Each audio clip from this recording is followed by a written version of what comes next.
Chaya and Utsav are very good friends. They study and play together. Chaya has a keen interest in science, and Utsav is always curious about learning new things.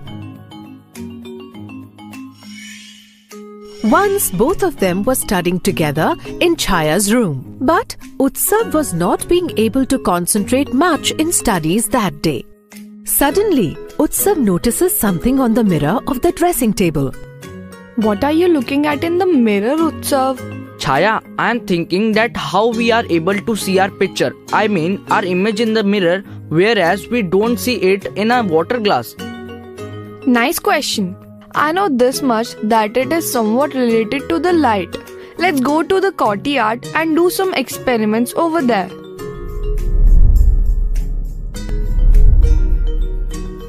Utsav, can you feel that we can see more clearly outside the house?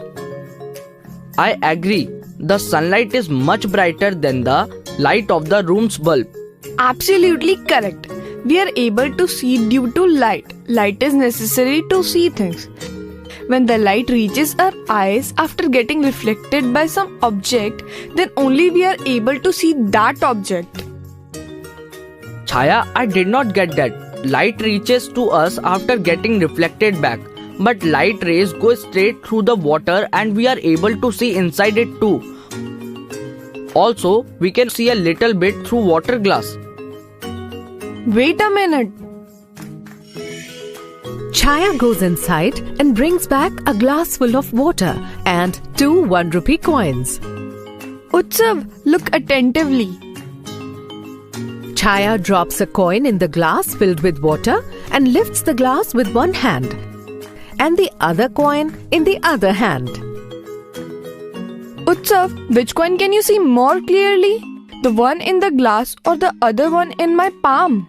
The one in your palm. Chaya closes her fist. And now?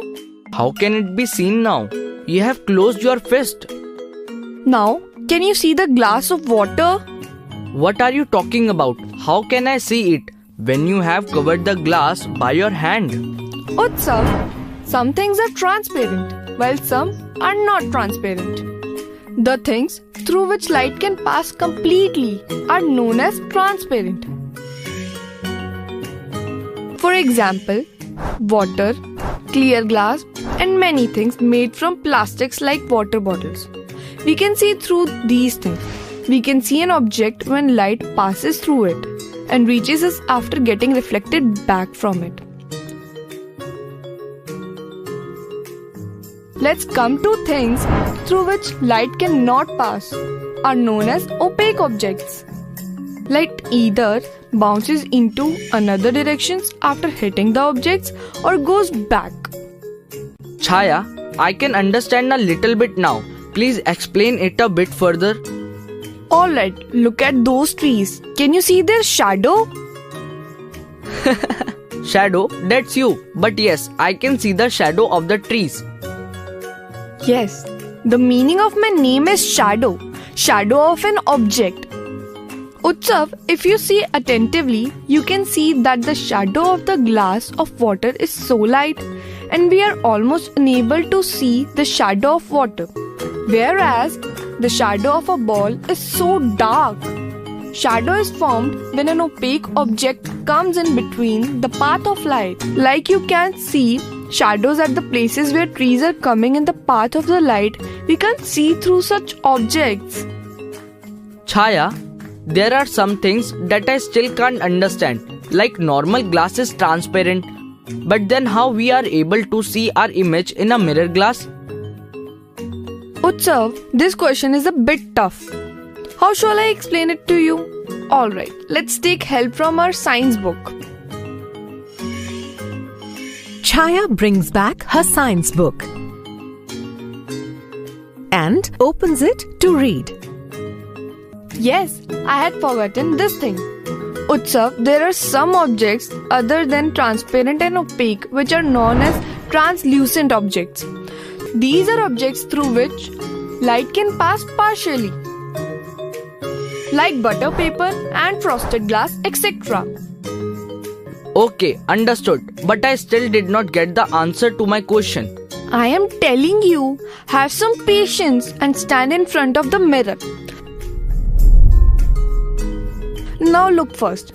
The light from the bulb hits you, then reflects back to the mirror, and then gets reflected back once again on hitting the polished surface behind the mirror and finally reaches our eyes, and hence we can see ourselves.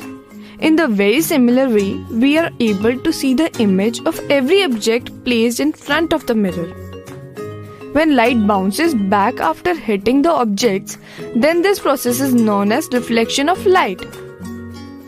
For understanding this, it was necessary for us to know about transparency and opaqueness of objects. Every object reflects light in different magnitudes. Transparent objects reflect the least amount of light, and opaque shiny objects reflect the most amount of the light. Translucent objects fall in between these two. These objects reflect almost all the light falling on it, so that we could see our image in it. Okay, got it. It means that the light passes through the glass but reflects from the shiny smooth surface behind it. Look, the back of the mirror is being polished by a shiny substance, which reflects all the light falling upon it. Chaya, I have understood. Probably this is the reason that we are able to see our image in the lot of shiny objects like shiny spoons and bowls. Of course, shiny substance reflect more light. Now one more question has crossed my mind. I have told you everything I knew. Yes, but I wanted to know that why do we see a smaller image of ours in a spoon? Utsav, even I don't know the answer to this question. But this is a nice question. Both of us will discuss this with our teacher. Till then, let's find out the answer of your questions in our book itself.